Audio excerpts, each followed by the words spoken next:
This is from our congregation. This is a Maranta plant, commonly called a prayer plant. So we will keep you and your family in prayer as you tend to it. I have printed off some instruction if you want some instruction. There's in this envelope on the bottom. So I'm going to leave it up here on the table. There's also these flowers, which were on the altar this morning in your honor from the congregation. Take those home, please.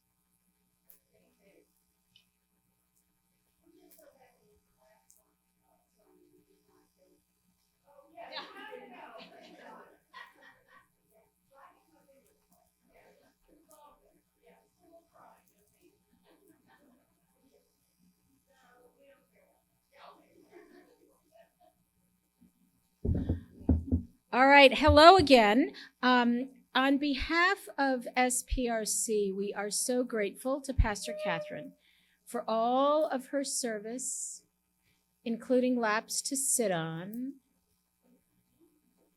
a listening ear, and organization of a really difficult time during COVID. We'd be remiss not to say things about COVID, I think.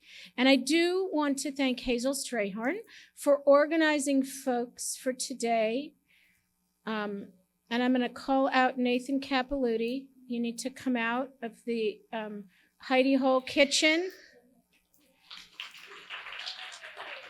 Nathan is our chef today, and he's wearing his favorite apron.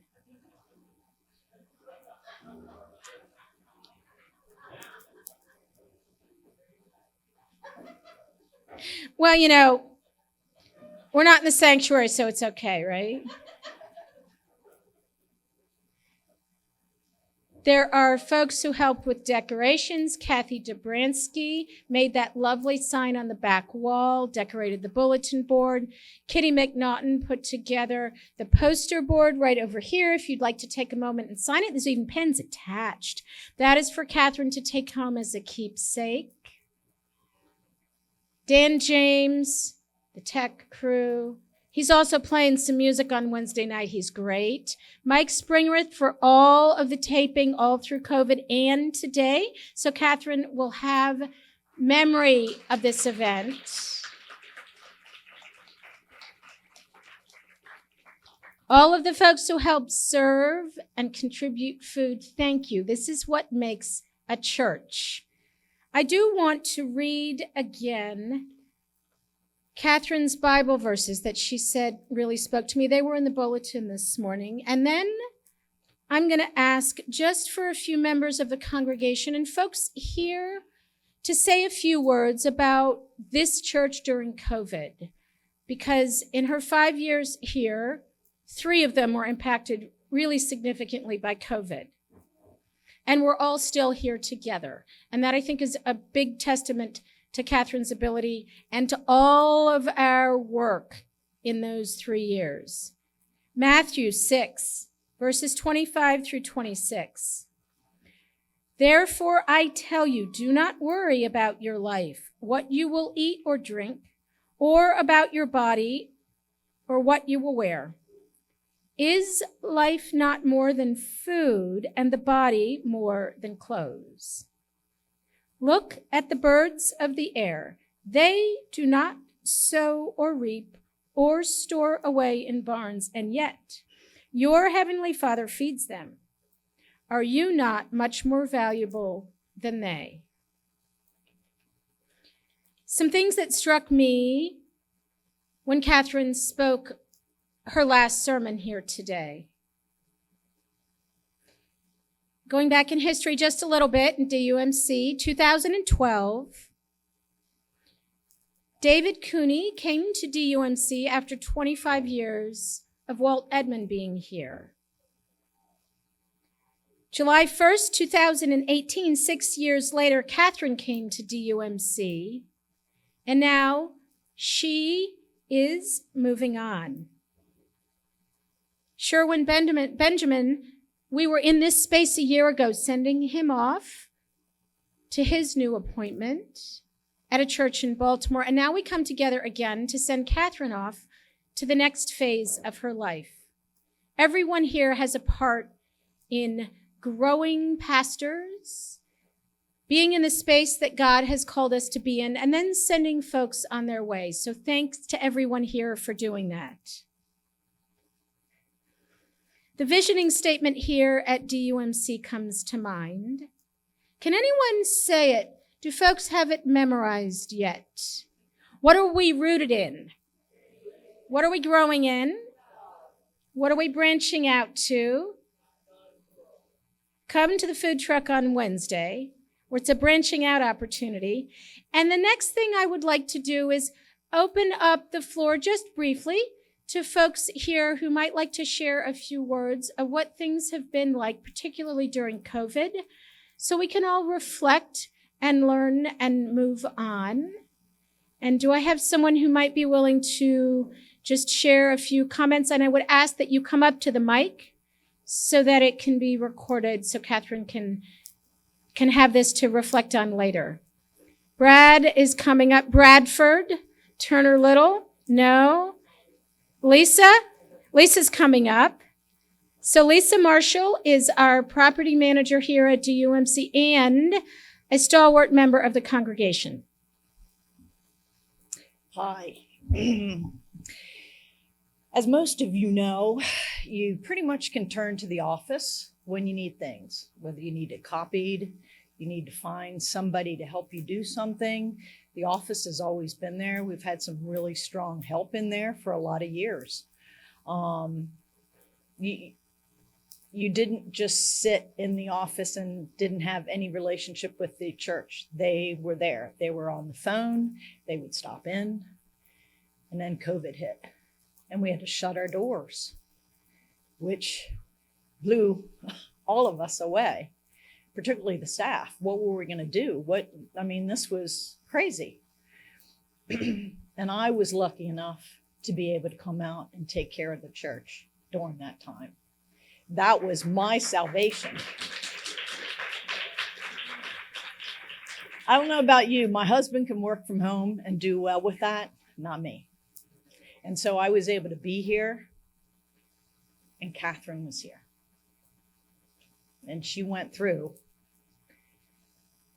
having to reroute everything to do video services. What was that going to look like? So we went through some stuff that we've never encountered. And to have this many people back in this room on a summer day is a gift from God.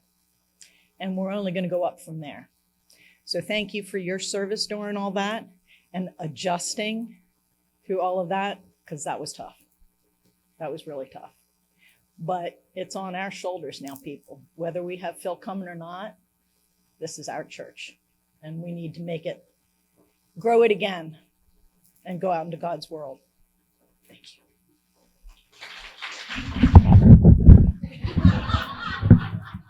Guess I'm a little taller than Liz. All right. Well, I hope everybody enjoyed the pulled pork. I'd like to thank again. Did an excellent job with the pulled pork. Fantastic. Fantastic. Well, anyway, what to say about COVID? It sucked. We all know it sucked, right? I know you all were there, so I don't have to explain it, but I can say a little bit from my perspective. So I feel that one weekend I was here and we had heard about this potential issue in Asia, and the church's solution was, we're not going to hold hands anymore for the Lord's Prayer. And at the time it was like, okay, this is a small adjustment. We'll be holding hands by May or June. And the very next weekend, I don't have school anymore. There's no more church. There's no more choir. There's no more youth, right? These were things that were really important to me at this time. So to have it all disappear, it took some adjusting. I went from having something to do every week and spending all 5 days at school and spending basically my whole Sunday here. I live in Germantown, about a half hour away. So a lot of times it would feel like I'd be like home for maybe an hour, because come back from church, get lunch, hang out for a bit, and then come right back for choir. So it was a big adjustment, that's for sure. And so when we closed, it was like, what are we going to do? And,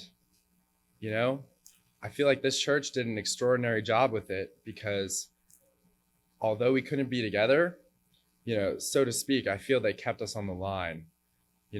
I still felt like I was a part of the community. They were reaching out online, virtual sermons, virtual services. And while I wished for the time that we could be spending together singing hymns in the sanctuary and, having the choir sing in front of the congregation, although I miss these things, I really did feel that I was still a part of the community. And you can see it now. Everybody's back. We can all be together again. And I feel that our congregation, every congregation took a hit from COVID, but, we're coming back. And I can see it in everybody's faces that we're back, and it's time for us to get together again, have a good time, and praise the Lord together. I'd like to just say one more thing about Pastor Kathryn specifically, an experience I had working closely with her. So last summer, I worked with Tim Kelly to transition the church from basically a local server to the cloud. I'm not going to bore you with the technical details there. I know nobody's interested, but so this involved sitting down with each staff member, reloading their computer and getting them ready for the new system. And I just remember this was, I didn't spend a ton of time talking just to Pastor Kathryn. So this was a good time for me to spend a little time in her office and talk to her. And I just remember hugely admiring her easygoing nature and her willingness to adapt to change. She was so relaxed. And if I walked up to my mom and I said, I'm going to reload your computer, you're going to do all this stuff differently, I don't think it would go that well, right?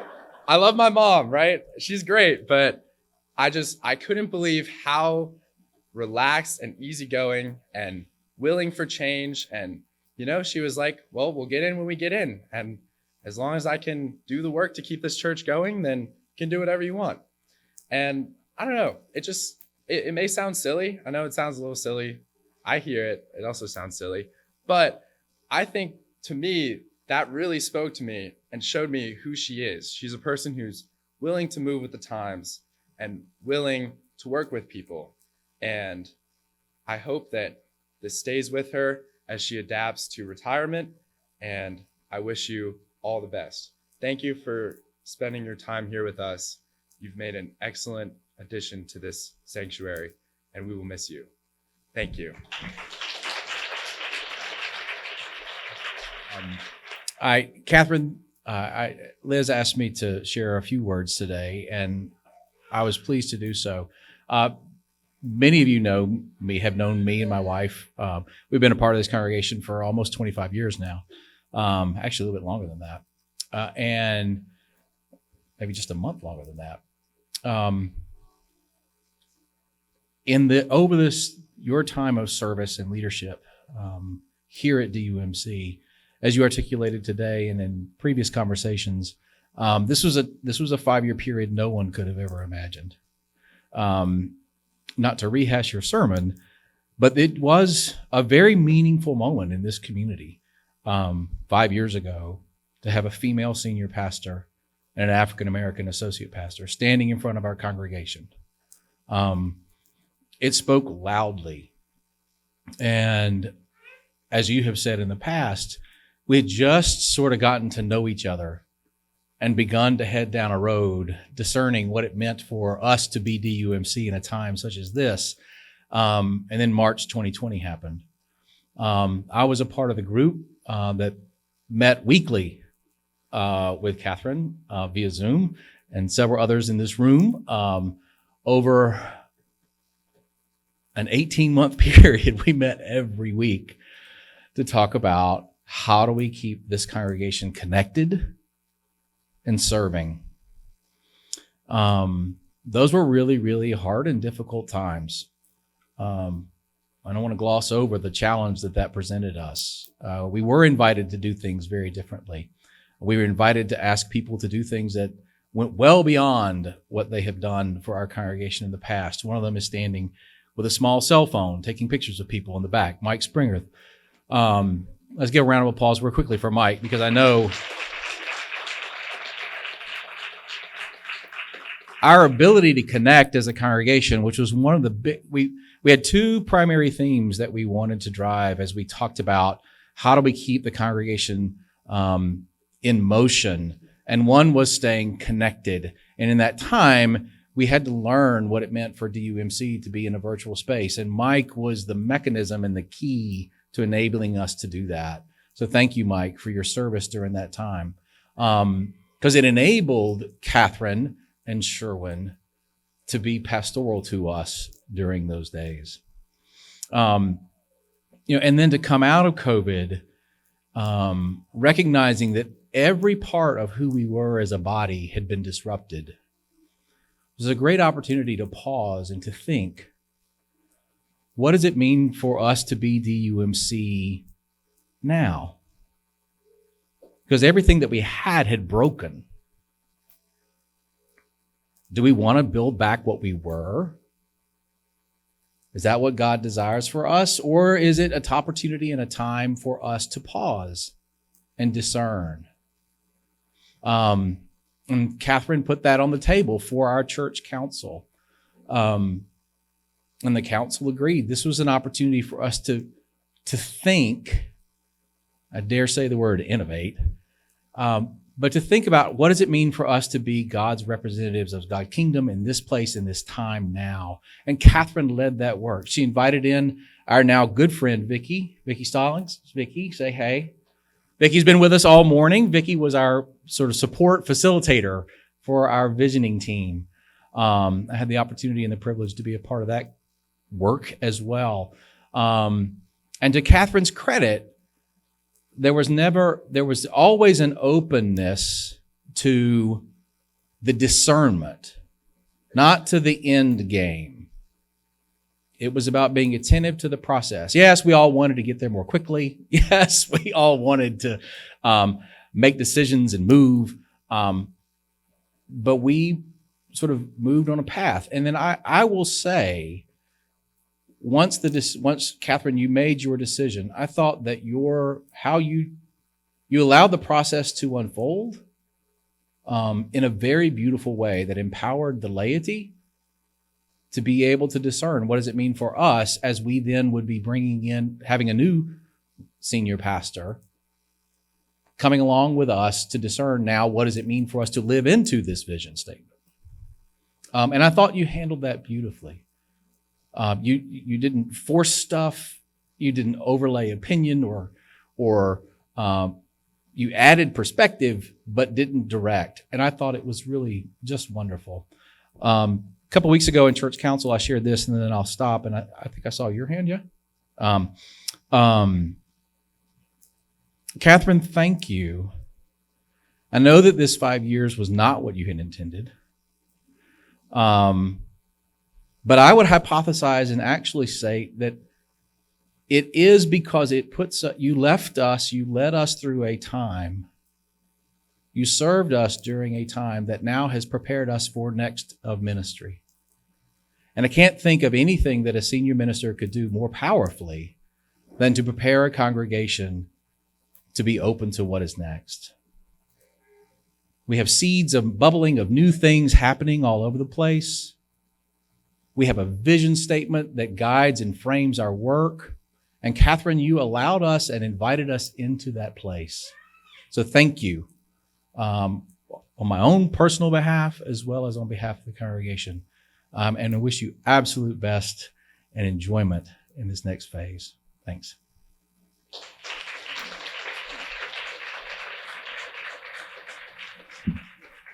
Well, I should have come before Brad because I echo and I thank Kathryn for her helping us to look forward at a big time. And you know, another complaint about the pandemic is it's like this big blot and it's hard to even remember before the pandemic. We go, before the pandemic. And I just wanted to thank Kathryn for all she did before the pandemic because she was here before the pandemic, you know. And for our family personally, she immediately agreed to do our daughter's wedding. She was brand new. We actually accosted her before she ever stepped foot in the building. And she was so gracious and worked so beautifully with my daughter and her now husband. And we're forever grateful for that. But then that wasn't even where our deepest thanks comes, because then a month after you came here, Daniel's brother suddenly died. And it was awful. And we didn't want to take away from our daughter's upcoming wedding. And yet we wanted to honor this very special person in all of our lives. And that took a lot of discernment. And Kathryn helped us with that. And then graciously helped us have the funeral just weeks before my daughter's wedding. And we did it over in the youth chapel so that it would be a different venue to also help keep the celebration. And we're forever grateful to you for that, Kathryn. Thank you. We'll never forget that. And then also, a sign of her graciousness went beyond this congregation when our neighbor's daughter suddenly died, Alex Carroll, and they did not have a church. And despite that, Kathryn opened this church to that family and was incredibly kind to them. And it was certainly the largest funeral I've ever been to at DUMC. And so her openness to helping others, helping people in times of needs, should not be forgotten or blotted out by the pandemic. So I thank you for that. Thank you. I just want to say thank you to everybody who has spoken, and those of you who have spoken to me informally today while you've been here. It's just very meaningful. And thank you, Susan, for remembering that time eons ago before the pandemic. I do remember we did some ministry then. And to what Greg said, it's easy to be relaxed when you have people you can trust. And that's how I felt about what Greg was doing. That's how I felt about the people in ministry here, all the laity. We have people here you can trust. And that makes life so wonderful. So as I head off to whatever retirement brings, I just wish the very best for all of you. And thank you. Thank you for letting me be your pastor and for letting me be in some of the best times of your life and in some of the hardest times as well. It's a big gift. So thank you, and God bless all of you. Thank you.